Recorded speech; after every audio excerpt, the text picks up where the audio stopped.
Hello everyone, this is Miss Wills, and today we're going to be focusing on Act 5, Scene 1 of Macbeth. And we're going to focus primarily on the character of Lady Macbeth. So to start the lesson, I would like you to reflect on a couple of quotations from Lady Macbeth earlier in the play. These quotes are at the bottom of the screen, and what I'd like you to do first of all is to fill in a blank. So if you can please pause this recording and carry out that activity.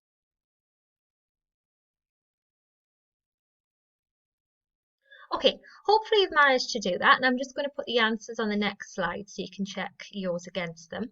So the first one is, my hands are of your colour, yet I shame to wear hearts so white. And the second one, wash your hands, put on your nightgown, look not so pale. So there are two quotations. What I'd now like you to do with them is I'd like you to consider what these quotations reveal about Lady Macbeth's character and write your ideas down. And I want you to think about what is the link between these two quotations. So I'd like you again to pause this recording and to jot your ideas down in relation to those questions.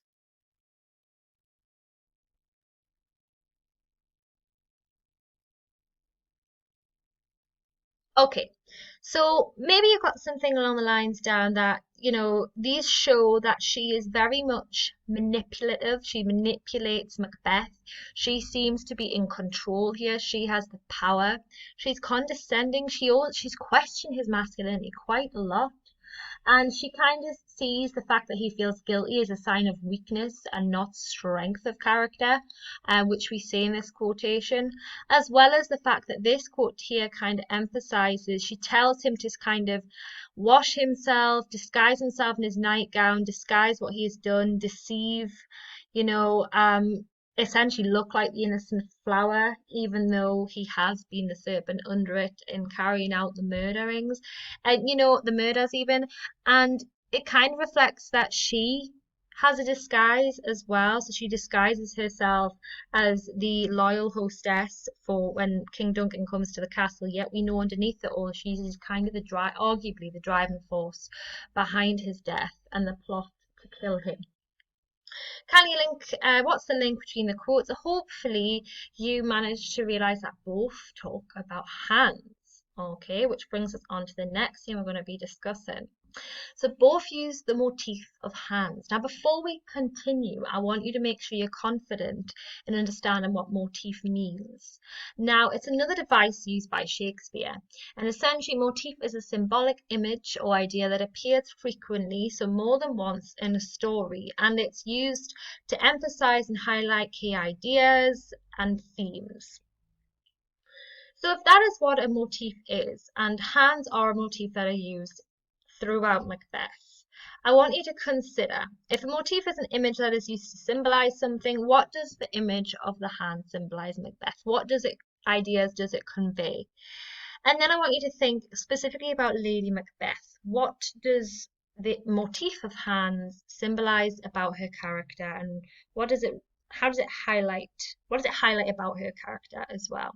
So I'd like you to pause this recording and jot your ideas down again, please.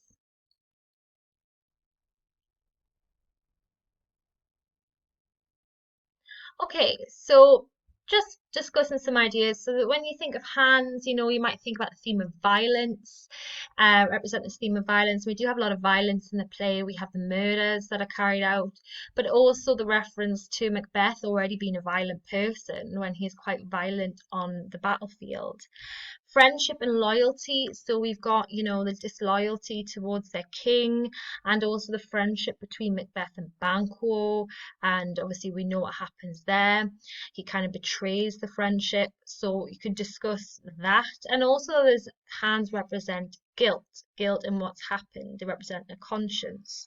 And of course we know that the hands are used to represent Macbeth's guilt after he's killed King Duncan. So in terms of Lady Macbeth then, if we're talking about what the hands might represent about her character, in terms of violence, she doesn't carry out murder, she doesn't carry out the violence herself, but she's a driving force behind the violence, especially with King Duncan. And her violent thoughts are echoed in the line, and dash the brains out had I so sworn as you. So although she doesn't carry out these actions, and arguably she says she can't because she's a woman, she's a lady, she does have these thoughts. She has the desires, and even to be violent against something so innocent as a child.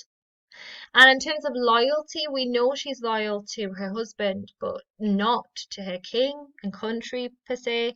And guilt at the minute near the beginning of the play, especially before and after King Duncan's death, she doesn't really kind of show any guilt or remorse. She asks the spirits to take her remorse away, so that she doesn't feel guilt or remorse.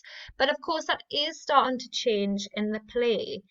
She has less and less involvement with the murders, the murder of Banquo and the murder of the Macduff family as well. And we'll see how that has an impact on her in this scene. So, um, of course, Hans is a motif in Macbeth, but it is not the only motif. And we're going to look at two other motifs today, starting with the motif of sleep.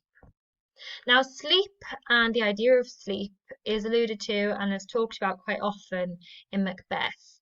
What I want you to think about, and I want you to pause this recording again, is I want you to think about whereabouts in the play have we come across the idea of sleep. So jot any ideas down. Just pause the recording for me, please. Okay, so one scene that definitely does highlight the idea of sleep and obviously uses repetition of the word sleep and repeats the idea of sleep is Act 2, Scene 2. And this is when Macbeth, cries he can sleep no more after he's killed King Duncan. So metaphorically, he means he is murdered. He believes he's murdered sleep. Sleep represents peace, restoration, contentment. He believes he's murdered this. He's murdered the peace. And of course, we see this later on through like the use of natural imagery that he has destroyed the natural order of things. He has caused corruption, and that. And I think Shakespeare uses the motif of sleep just to further reinforce this. It again becomes the metaphor for death as well, interestingly. Another motif used is blood. Now I'd like you to take another moment to pause this recording and consider where else in the text Shakespeare uses the motif blood.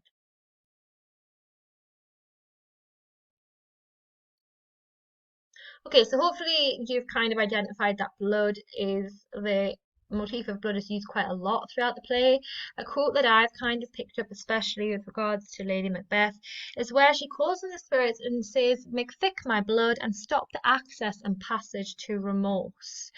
Now, what does the blood represent here? What do you think the blood represents in this quote? And then I also want you to think, how does Shakespeare present Lady Macbeth's character through the motif of blood here? So just pause this recording again for me, please, and just jot down any ideas about that quote.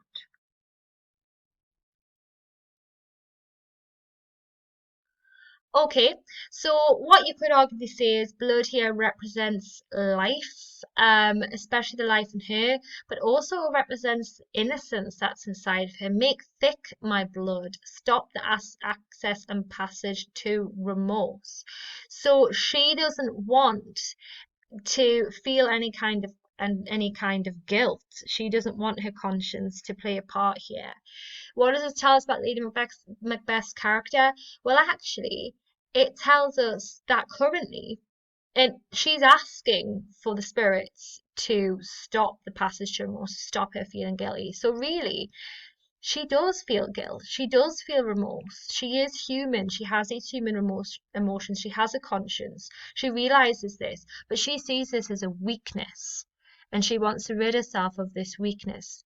So it kind of shows us that she will do anything in this part to gain power and even rid herself of her guilt, of the sense of guilt, and anything that kind of makes her human as well and feminine. Okay, so today we're moving on to Act 5, Scene 1. And what I'd like you to do first of all is to watch the link and read along. And I would like you to identify and highlight when you're reading this scene where these three motifs are used. So where you come across the motif of hands, blood, and sleep, I would like you to highlight that, please. So can you pause this recording and carry out that activity? Okay, so what is happening in this scene then? So, of course, we have Lady Macbeth's maid has summoned a doctor because she's concerned about Lady Macbeth. She's sleepwalking, she's acting very, very peculiar. As the doctor and the maid watch, they see her desperately trying to clean her hands. She's constantly trying to clean her hands. Here we have the motif of hands being referred to again. Lady Macbeth seems to have delusions of murders that both her and her husband are responsible for. And the doctor feels there is nothing that can be done for her as well. So we have this idea that Lady Macbeth has eventually succumbed to these feelings of guilt and remorse, and even, she's starting to lose her sanity here as well. So we have the repercussions of her actions, of her involvement in the murders and deaths of characters in this play, this idea that she's not getting away lightly. Okay, so what I want us to think about now is I just want your initial thoughts about the scene. So I just like you to jot down your ideas in response to these questions. So what does the scene tell us about Lady Macbeth and her mental state? How much power and control does she have now in comparison to before? Would an audience feel the same towards her character now as they did earlier in the play, and why? So please pause this recording again and just write down your initial thoughts.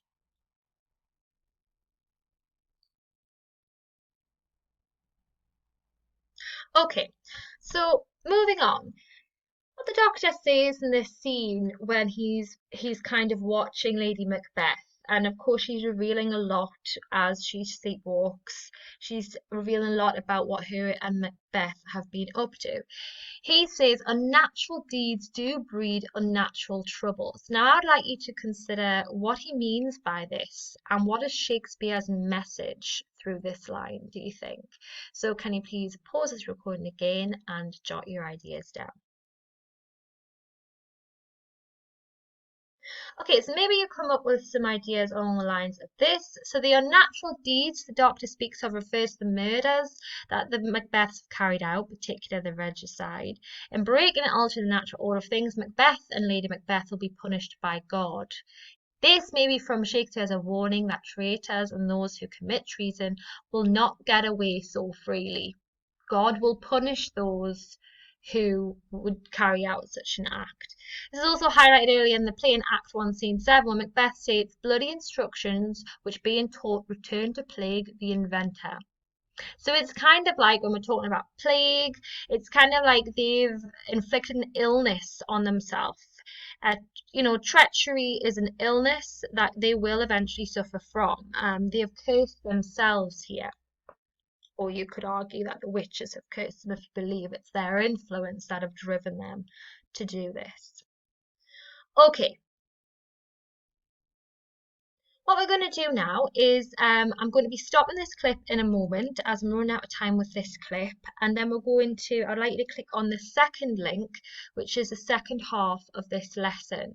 Now, we will be picking up this idea of motifs and thinking about where we come across these motifs in Act 5, Scene 1, and what they actually highlight about Lady Macbeth's character and the journey she's gone on.